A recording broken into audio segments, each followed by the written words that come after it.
بسم اللہ الرحمن الرحیم الحمد للہ وکفى وسلام علی عباده الذین اصطفى اما بعد فاعوذ باللہ من الشیطان الرجیم بسم اللہ الرحمن الرحیم فَإِذَا انْسَلَخَ الْأَشْهُرُ الْحُرُمُ فَاقْتُلُوا الْمُشْرِكِينَ حَيْثُ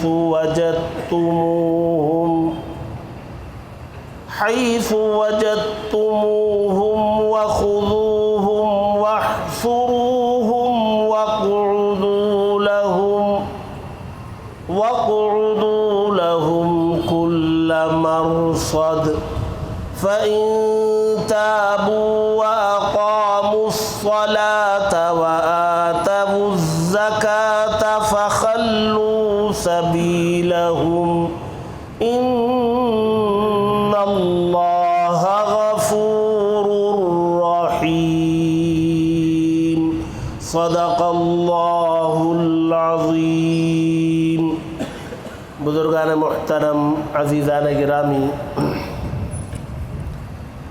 قرآن مجید کا 10واں پارہ پڑھا گیا. سورہ توبہ تقریباً پڑھی گئی.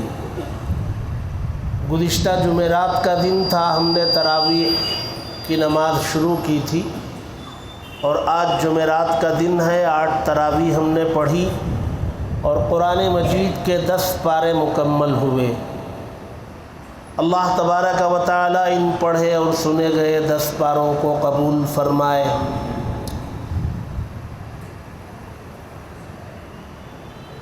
میں نے آج بہت عجیب و غریب آیت کا انتخاب کیا ہے. میں چاہوں گا آپ سب حضرات اس آیت کو سمجھیں.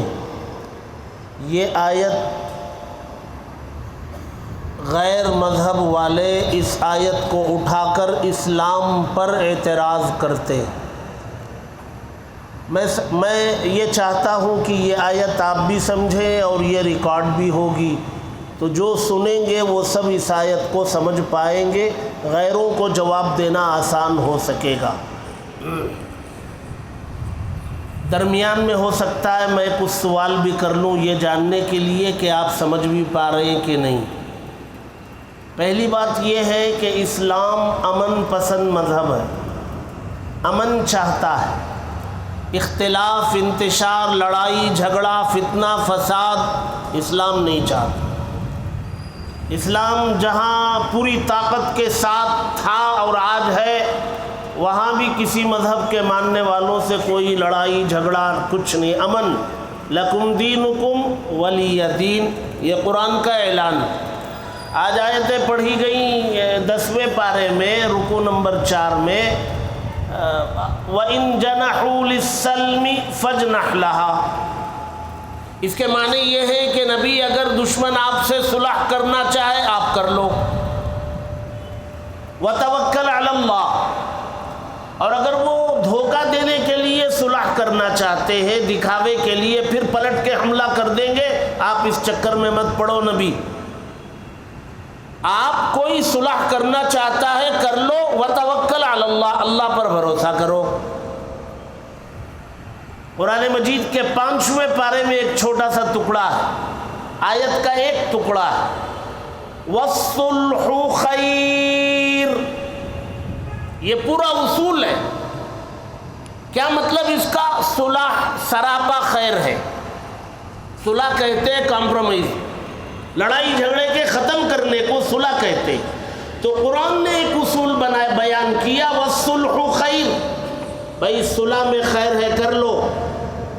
خیر ہی خیر ہے، لڑائی نہ ہو، جھگڑا نہ ہو. 2 گروپوں میں، 2 جماعتوں میں، 2 مذہب کے ماننے والوں میں، 2 خاندانوں میں، میاں بیوی میں، کسی میں جھگڑا نہ ہو، صلح کرو. یہ اسلام کی بنیادی تعلیم ہے. وہ آپ پوری تاریخ اٹھا کر کے دیکھیں گے، اسلام کہیں فتنہ فساد کرتا نہیں. ہاں کہیں کوئی کرتا ہے تو دفاع دفاع میں ضرور آتا ہے. بھئی آدمی کو دفاع کرنا ہے, آدمی کو ڈیفنس کرنا ہے, اپنا بچاؤ کرنا ہے, بچاؤ کرنے کے لیے میدان میں آتا ہے. یہ بنیادی باتیں ہیں, آپ نے سمجھ لیا ہوگا. آیت ہے سورہ توبہ کی. سورہ توبہ اس سورت کا نام ہے اور اس کو سورہ برات بھی کہتے ہیں. توبہ اس لیے یہاں قرآن میں توبہ لکھا رہتا ہے. توبہ اس لیے کہتے ہیں کہ اس میں 3 مخلص صحابہ کی اللہ نے توبہ قبول کی بڑی آزمائشوں کے بعد. بہت امتحانات سے گزارا, رگڑا, اور وہ تینوں جو ہے سارے امتحان میں کامیاب ہو گئے. تو اللہ تبارک و تعالیٰ نے قرآن مجید کی آیتوں میں ان کی توبہ کی قبولیت کی خوشخبری سنائی اور اس زمانے کے مسلمانوں سے کہا, قیامت تک آنے والے مسلمانوں کو پیغام دیا, یہ سچے لوگ ہیں اور تمہیں سچے لوگوں کی صحبت میں رہنا ہوگا. یہ انہی کے 3 صحابہ ہیں. وہ 11ویں پارے میں آئے گا, کل کو پڑھیں گے وہ پارہ. ان کی توبہ چونکہ ان کی قبولیت کی خوشخبری آئی تو اس کا نام سورہ توبہ پڑ گیا.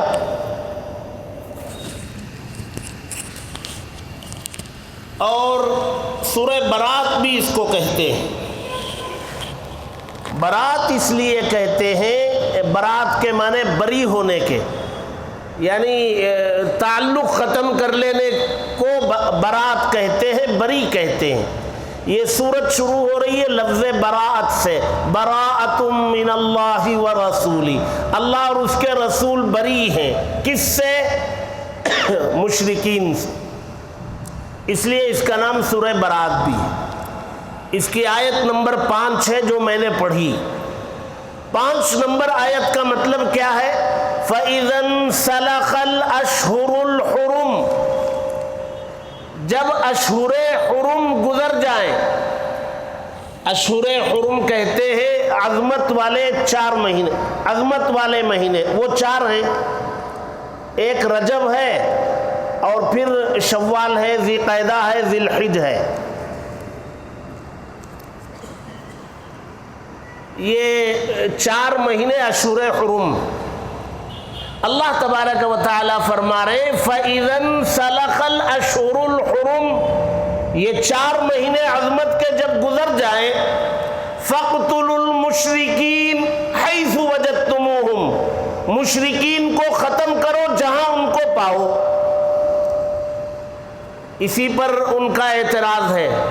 یہ قرآن کہہ رہا ہے فَاقْتُلُوا الْمُشْرِكِينَ حَيْثُ وَجَدْتُمُوهُمْ, جہاں ان کو پاؤ وہاں ان کو قتل کر دو. یہ قرآن کہہ رہا ہے, اس پر اعتراض ہے. یہ آپ کو سمجھنے کی ضرورت. فَاقْتُلُوا الْمُشْرِكِينَ حَيْثُ وَجَدْتُمُوهُمْ, جہاں ان کو پاؤ ان کو ختم کرو. وَخُذُوهُمْ, اور ان کو پکڑو. وَاحْصُرُوهُمْ, ان کو قید کرو. وَاقْعُدُوا لَهُمْ كُلَّ مَرْصَدٍ, اور طاق میں بیٹھ کر کے ان کو پکڑو. یہ ہے. اب آپ کو صرف یہ آیت پڑھ کر کے سنائی جائے گی اسمبلی میں, پارلیمنٹ میں, مندروں میں, سبھاؤں میں, اور فلاں جگہ پڑھ کر کے سنائی جائے گی تو لوگ طیش میں آئیں گے, غصے میں آئیں گے. اچھا قرآن میں ایسا ہے. بہت سارے مسلمان بھی سن کر کے طیش میں آ جاتے ہیں, بھئی ایسا ہے قرآن میں. ہے, آپ کسی بھی زبان کا ترجمہ اٹھا کے دیکھ لیں, اس میں یہ چیز موجود ہوگی. ترجمے میں صاف لکھا ہوگا جہاں ان کو پاؤ وہاں مارو, قتل کرو. لیکن یہ آیت نازل کب ہوئی, کیوں ہوئی, اس کو سمجھنے کی ضرورت ہے. ان لوگوں نے یہ مکہ مکرمہ کے لوگوں کے بارے میں ہے. مکہ مکرمہ کے لوگوں نے اتنا ظلم کیا مسلمانوں پر کہ مسلمان مکہ چھوڑنے پر مجبور ہو گئے.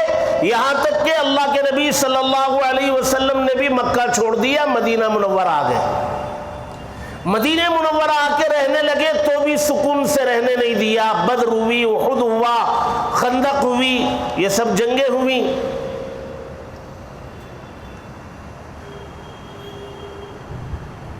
اللہ کے نبی صلی اللہ علیہ وسلم نے سن 6 ہجری میں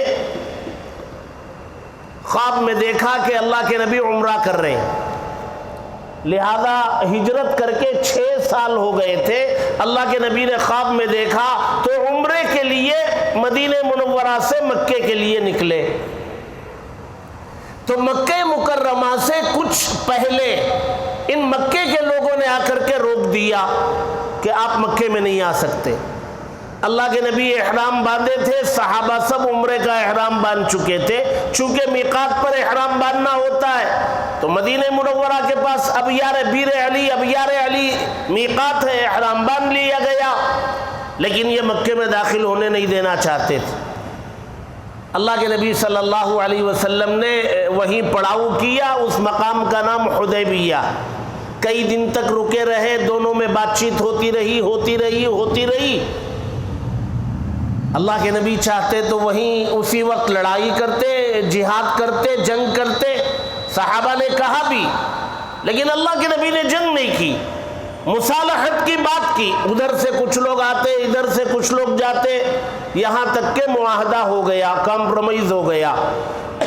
کیا ہوا کہ آپ یہاں سے واپس مدینہ چلے جائیں گے، مکے میں نہیں آئیں گے۔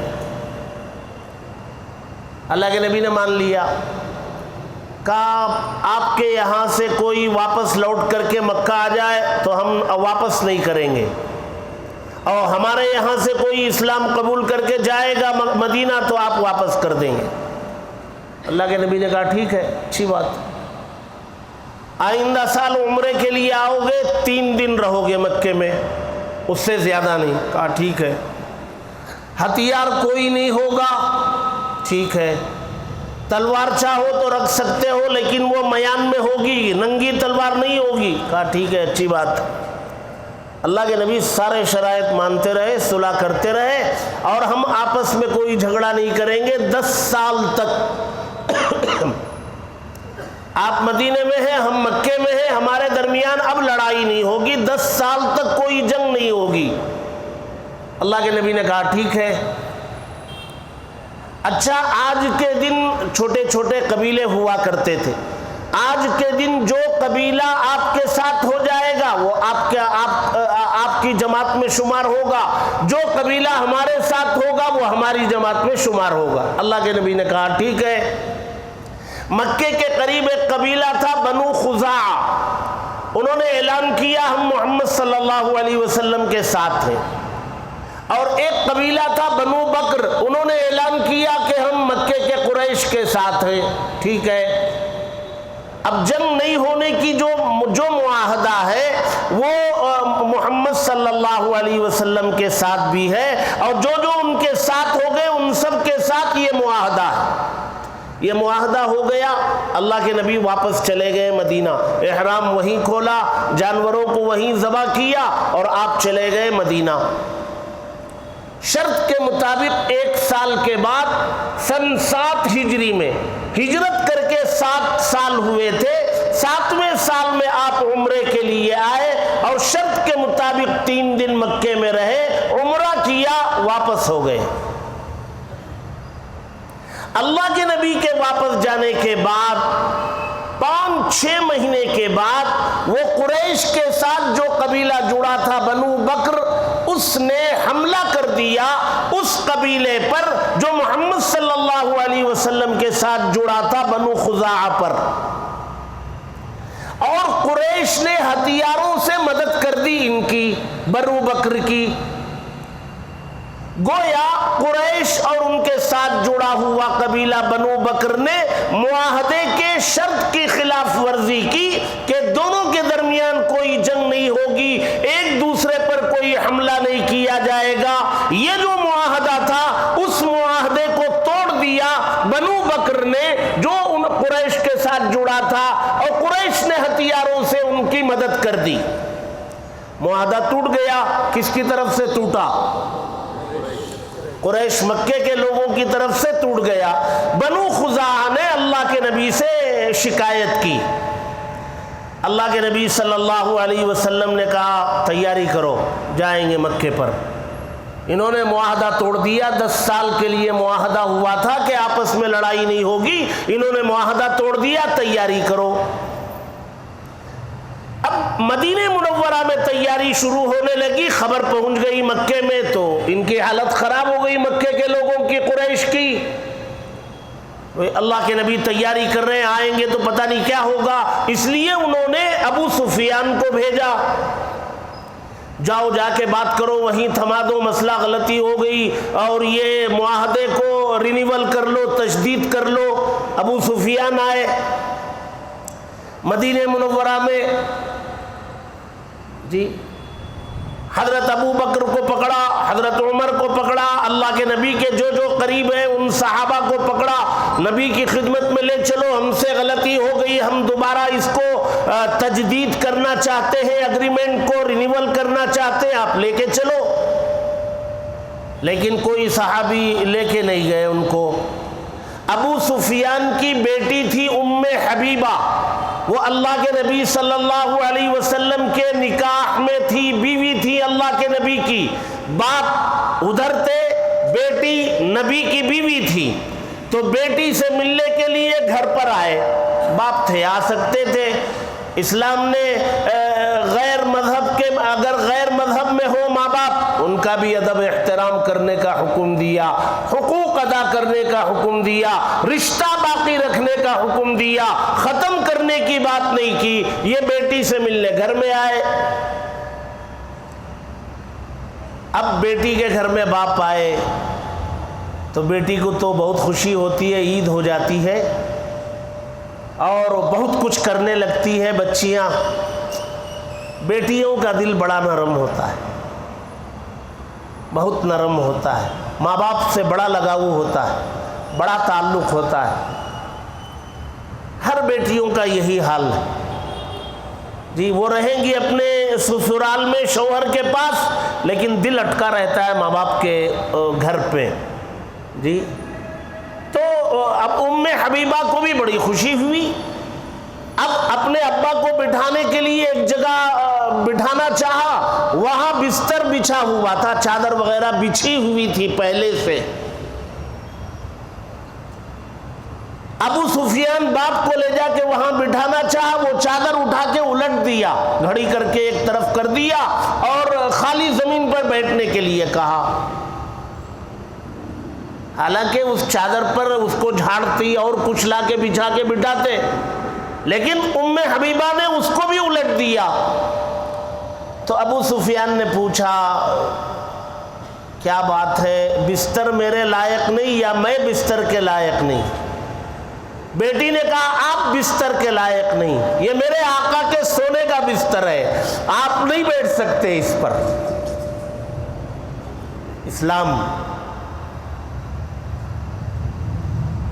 اسلام کے آگے ماں باپ قربان۔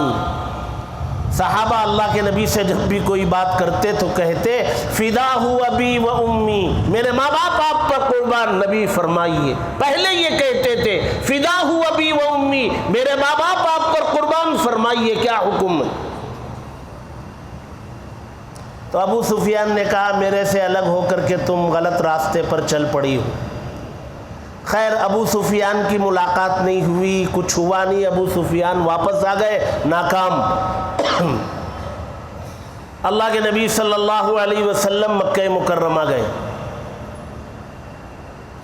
وہ رمضان کا مہینہ تھا، اور گئے تو وہ لوگ پہلے سے ہی ہمت ہارے ہوئے تھے، کوئی لڑائی نہیں ہوئی۔ اللہ کے نبی مکہ مکرمہ میں داخل ہوئے، انہوں نے کوئی لڑائی نہیں کی، روکا نہیں، مزاحمت نہیں کی، ہتھیار ڈال دیے، سرنڈر ہو گئے پورا مکہ۔ اللہ کے نبی نے پورا مکہ فتح کر لیا۔ پھر مکے کے فتح کی تاریخ ہے، سارے سرداران قریش، وہ ابو سفیان اور وہ سب جتنے بڑے بڑے سردار تھے، ظالمین تھے، شیطان کے چیلے تھے، وہ سب آ کر کے کھڑے ہو گئے مکہ مکرمہ کے پاس۔ اللہ کے نبی خانہ کعبہ کو پاک صاف کروایا، وہاں گئے، عبادت کی، پھر واپس آئے۔ ان سب کو انتظار تھا کہ ابھی آئیں گے، سب کو ختم کرنے کا حکم دے دیں گے، چونکہ ابھی 1 سال پہلے اللہ کے نبی کو عمرہ کرنے نہیں دیا تھا، لوٹایا تھا۔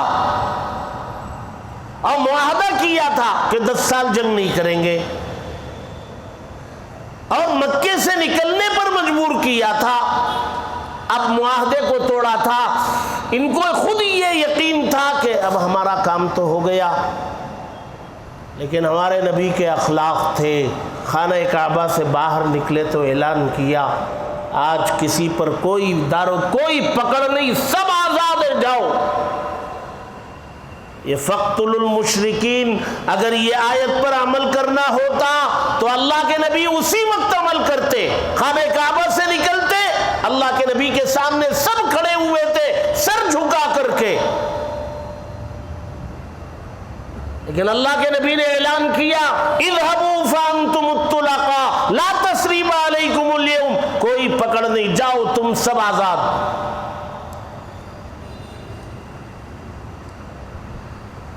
کچھ لوگ ڈر رہے تھے کیا ہوگا نہیں ہوگا، اللہ کے نبی نے اعلان فرمایا کچھ نہیں ہوگا، جو حرم میں آ جائے گا اس کو کچھ نہیں کیا جائے گا، جو ابو سفیان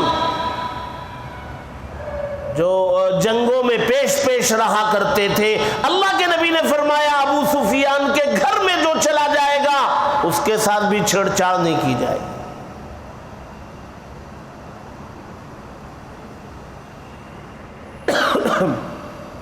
اب مکہ مکرمہ پورا فتح ہو گیا، اللہ کے نبی حاکم ہے مکے کے۔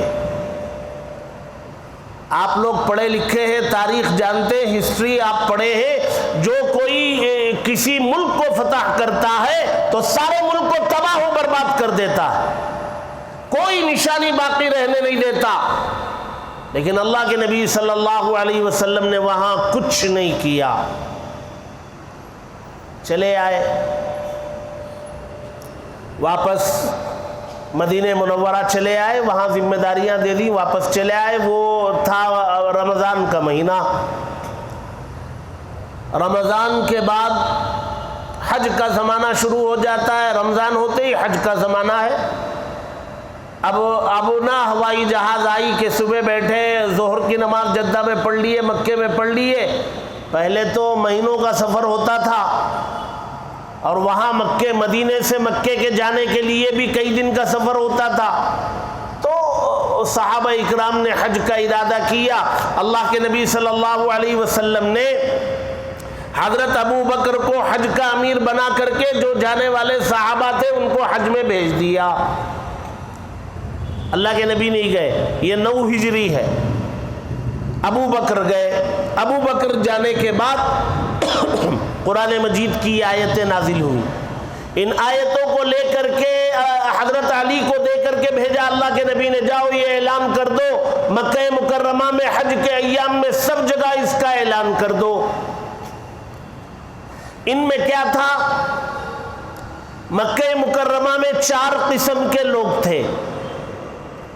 نمبر 1 وہ لوگ قریش جنہوں نے معاہدہ توڑا تھا، ایک لوگ تو یہ تھے۔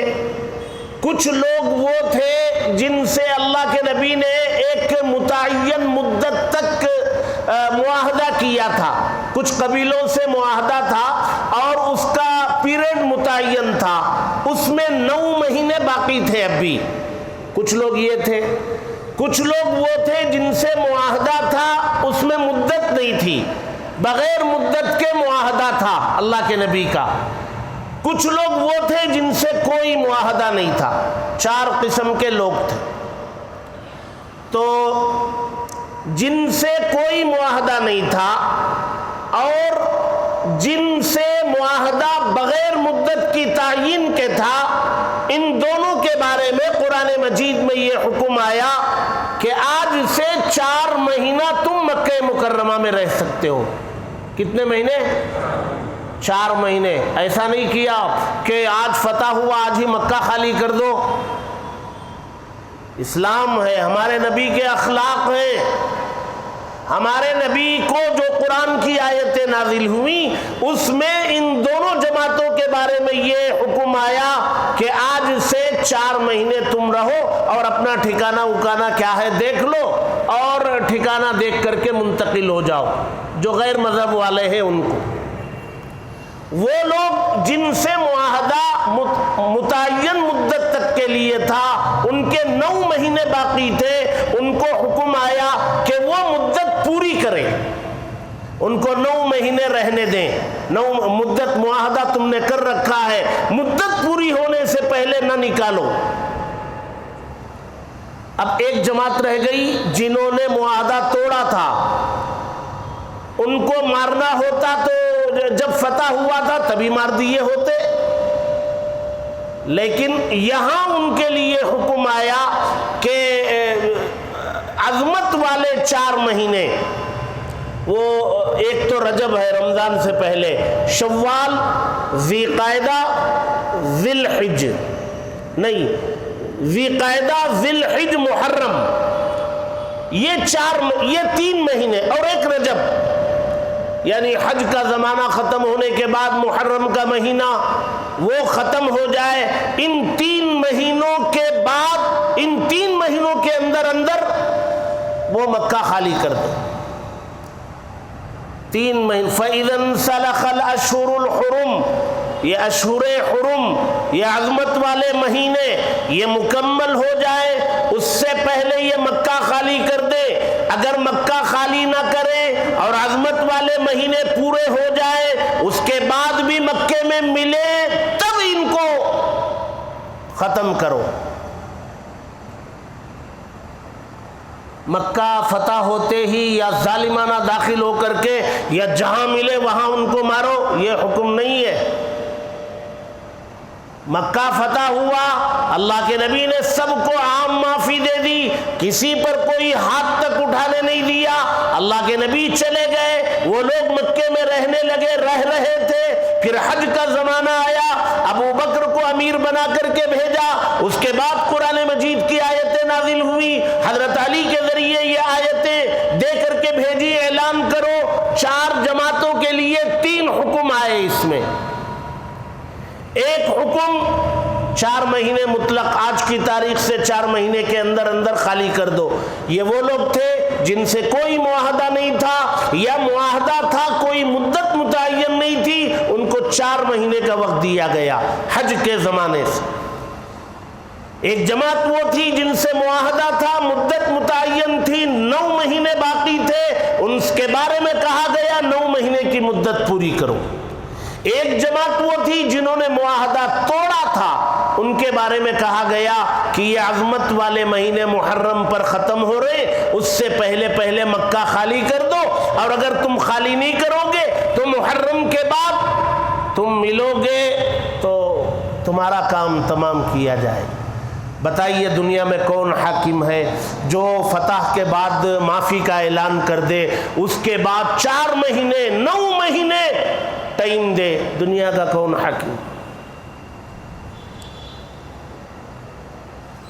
پورا موقع دیا جا رہا ہے، معافی کا اعلان کیا گیا، پورا موقع دیا گیا، بھئی اب ہم اس کے فاتح ہیں، اب یہ ملک ہمارے ہاں انڈر میں آ گیا ہے، آپ لوگ اپنا دوسرا راستہ دیکھیں، اس کے لیے اتنی مدت، اور اتنی مدت میں اگر تم خالی نہیں کرو گے تو پھر ہم مجبور ہیں کام کرنے پر۔ اس میں بھی دیکھیے اللہ نے پھر کہا اگر 4 مہینے کے بعد کوئی ملے تو اوپر کیا حکم تھا؟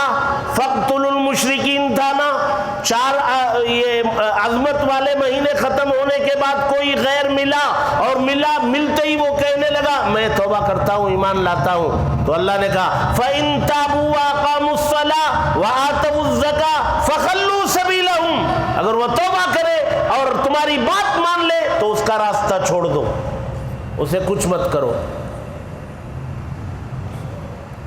پھر فرمایا ان اللہ غفور الرحیم۔ اچھا ایک سوال پیدا ہوتا ہے کہ بھائی تو توبہ کرے، ایمان قبول کرے تو آپ چھوڑیں گے، نہیں تو نہیں چھوڑیں گے۔ اس کے بعد والی آیت میں فرمایا اگر کوئی ایمان نہیں لایا اور آپ نے اس کو پکڑ لیا، اشہر حرم ختم ہو گئے، پکڑتے ہی اس کو مارنے کا حکم ہے، لیکن اس نے کہا بھئی مجھے اسلام سمجھنا ہے، تو حکم دیا اس کو مارو نہیں، اسلام سمجھاؤ۔ اس کے بعد والی آیت ہے، ابھی میں پڑھوں گا سمجھاؤں، اس کو اسلام سمجھاؤ،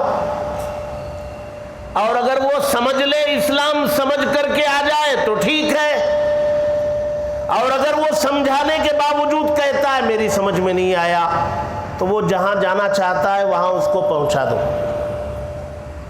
مارو نہیں۔ وَإِنْ أَحَدٌ مِّنَ الْمُشْرِكِينَ اسْتَجَارَكَ فَأَجِرْهُ، اگر مشرکین میں سے کوئی آپ سے پناہ چاہے اسلام کے سمجھنے کے لیے، فَأَجِرْهُ حَتَّى يَسْمَعَ كَلَامَ اللَّهِ، یہاں تک کہ وہ اللہ کے کلام کو، مذہب اسلام کو سن لے، سمجھ لے۔ ثُمَّ أَبْلِغْهُ مَأْمَنَهُ، پھر اگر وہ نہیں قبول کرتا ہے تو اس کے امن کی جگہ جہاں وہ بولتا ہے وہاں تک اس کو پہنچا دو۔ اب آپ ہمیں بتائیے اس میں کہاں ظلم ہے؟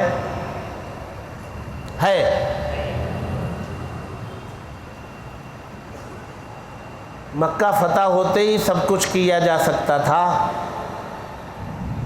ہمارے نبی کی شان ہے کہ ہمارے نبی نے کچھ نہیں کیا۔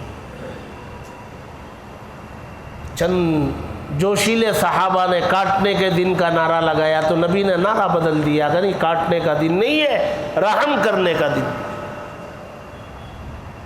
مکہ مکرمہ فتح ہوا، کوئی قتل و غارت گری نہیں، کوئی خون خرابہ نہیں ہوا، ورنہ وہ سب سرنڈر ہو گئے، سب کو ختم کر دیا جاتا۔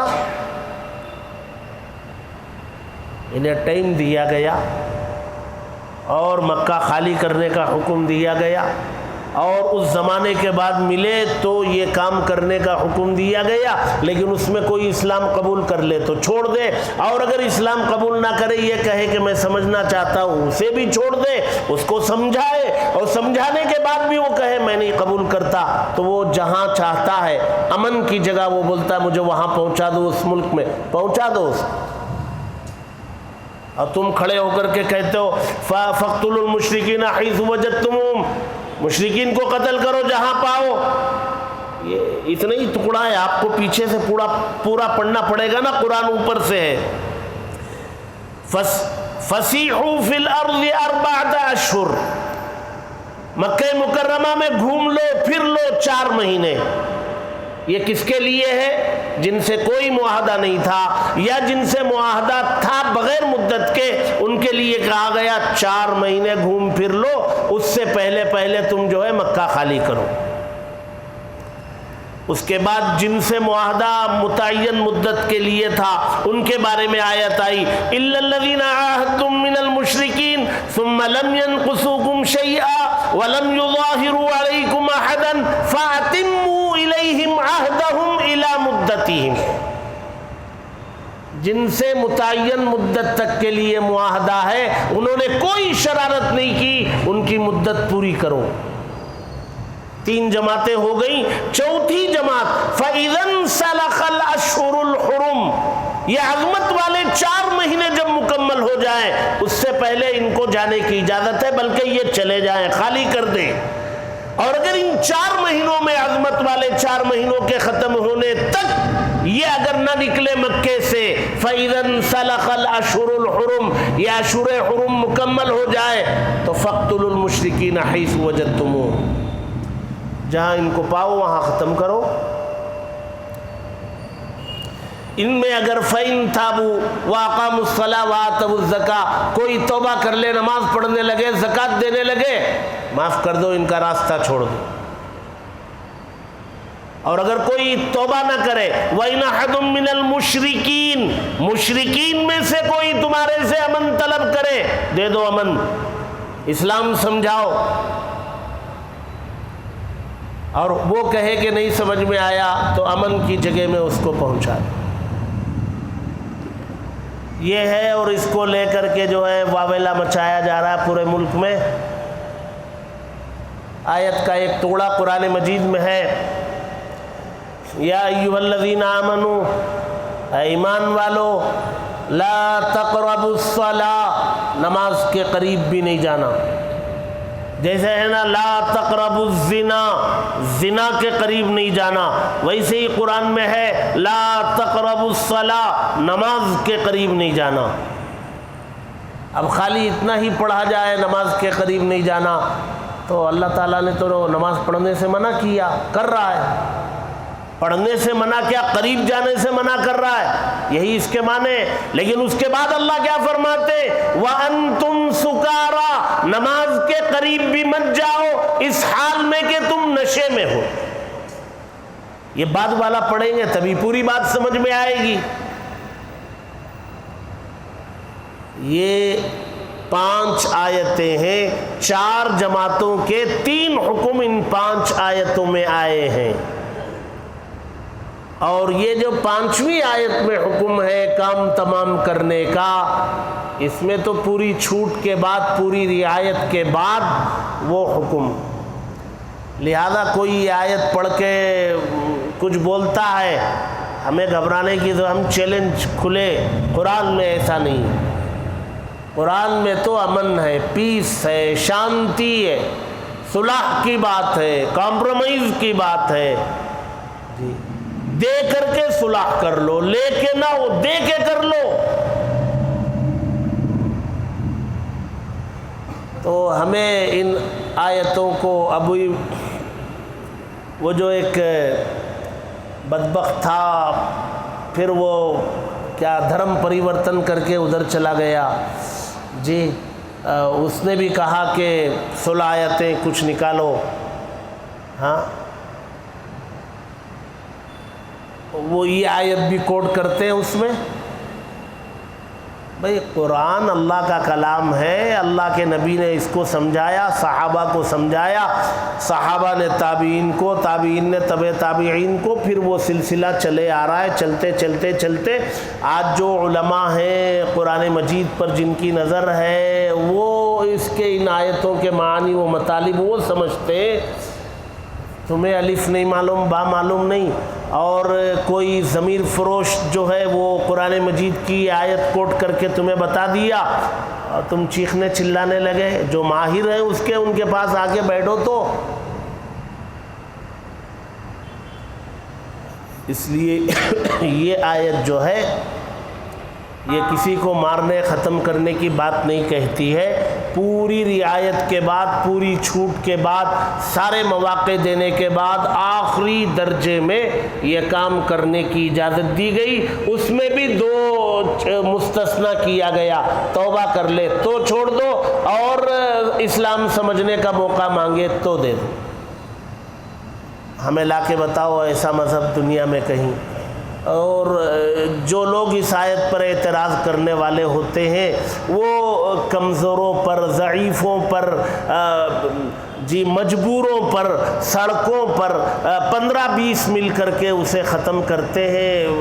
انسانیت شرمسار ہو جاتی ہے۔ درندے جن کا کام پھاڑنے، کاٹنے، ختم کرنے کا ہوتا ہے، وہ بھی دیکھ کر کے شرم کرتے، کیسے لوگ ہیں یہ اشرف المخلوقات ہے، اپنی برادری کے ایک انسان کو، آدمی کو 15-20 مل کر کے سڑک پہ مار رہے، مرنے تک مارتے اور تماشا دیکھتے۔ یہ ہمارا مذہب نہیں ہے۔ ہمارا مذہب یہ ہے کہ کوئی ڈوب رہا ہے اور اس کو بچانے کے لیے کوئی کودا، اس کو تو بچا دیا، خود ڈوب کے مر گیا، اسلام کہتا ہے شہید ہے، شہید کا مرتبہ دیا گیا۔ کسی کو بچاتے ہوئے کسی کی جان چلی گئی، شہید ہے۔ کسی کو بچانا اتنی بڑی عبادت ہے کہ اس میں اگر اس کی موت ہو جائے تو اس کو شہید کا درجہ دے رہا ہمارا مذہب۔ اس لیے ہمارے مذہب کو بدنام کرنے کی ضرورت نہیں ہے۔ کوئی بات سمجھ میں نہیں آ رہی ہے، ان لوگوں کے سمجھ میں نہیں آ رہی ہے، اس کتاب کے ماہرین دنیا میں موجود ہیں، ان سے کتاب کو سمجھو، ان سے آیتوں کو سمجھو، تمہارے دماغ میں جو آیا اس کو بکو مت۔ آپ سب حضرات کی سمجھ میں آیا؟ اللہ تبارک و تعالی سمجھنے اور اپنے اسلام پر کامل یقین اور اطمینان رکھنے کی ہم سب کو توفیق عطا فرمائے۔ اسلام پر شکوک و شبہات پیدا ہونے سے ہم سب کی حفاظت فرمائے۔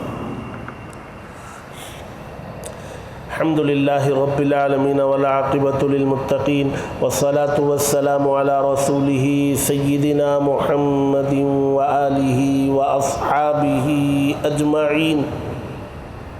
اے اللہ ہم سب کے گناہوں کو معاف فرما، خطاؤں سے درگزر فرما، تیرے نیک بندوں میں ہمارا شمار فرما، ایمان کامل نصیب فرما، استقامت نصیب فرما، اعمال صالحہ کی توفیق عنایت فرما، قرآن سے عشق اور لگاؤ عطا فرما، پڑھنا سمجھنا عمل کرنا مقدر فرما۔ اے اللہ اسلام کو پوری طرح شرح صدر کے ساتھ سمجھ کر قبول کرنے کی توفیق عطا فرما، لوگوں کے بہکانے سے بہکنے سے ہماری حفاظت فرما، اپنے مذہب پر کامل یقین اور کامل اطمینان عطا فرما، خود سمجھ کر لوگوں کو سمجھانے کا ملکہ ہمارے اندر پیدا فرما۔ اے اللہ اپنے عمل کے ذریعے اسلام کی تبلیغ کی توفیق عطا فرما، اے اللہ اپنے اعمال کے ذریعے لوگوں کو اسلام سے قریب کرنے کی توفیق عطا فرما، ہماری تجارت لوگوں کو اسلام سے قریب کرنے کا ذریعہ بن جائے، ہمارے معاملات ہمارے لین دین اور ہماری معاشرت لوگوں کو اسلام سے قریب کرنے کا ذریعہ بن جائے۔ ایسے اعمال ہم سب کو انجام دینے کی توفیق عطا فرما۔ اے اللہ ہمارے کسی عمل سے اسلام کو بدنامی ملے اس سے ہماری حفاظت فرما۔ اے اللہ ملک میں امن کو عام فرما، چین کو عام فرما، سکون و اطمینان عطا فرما۔ اے اللہ سازشوں کو ناکام فرما، منصوبوں کو ناکام فرما۔ اے اللہ اپنی مدد اور نصرت شامل حال فرما۔ اے اللہ جہاں جہاں انتخابات ہونے والے ہیں اقتدار انصاف پسند لوگوں کے ہاتھوں میں عطا فرما، انصاف کو رواج عطا فرما، عدل کو رواج عطا فرما، طرفداری کو جانبداری کو اے اللہ رشوتوں کے لین دین کو ختم فرما۔ اے اللہ آخرت کا خوف عطا فرما۔ اے اللہ آپ کی لاٹھی میں کہ بے آواز ہونے کا یقین عطا فرما، آپ کی پکڑ سے اے اللہ بچنے کا اے اللہ اہتمام کرنے کی توفیق عطا فرما، ہم سب کے جائز مقاصد میں کامیابی نصیب فرما، نیک آرزوؤں کو پورا فرما۔ اے اللہ کاروبار میں تجارتوں میں برکت عطا فرما، رزق میں برکت عطا فرما، عمروں میں برکت عطا فرما، صحت و تندرستی عطا فرما، گھروں میں دین کو زندہ فرما، اولاد کو نیک اور صالح بنا۔ اے اللہ ہماری ان دعاؤں کو حضرت محمد مصطفیٰ صلی اللہ علیہ وسلم کے صدقے میں قبول فرما۔ ربنا تقبل منا انک انت السمیع العلیم وتب علينا إنك أنت التواب الرحيم۔ صلی اللہ تعالی علی خیر خلقہ سیدنا محمد وآلہ وأصحابہ اجمعین۔ سبحان ربک رب العزة عما یصفون وسلام علی المرسلین والحمد للہ۔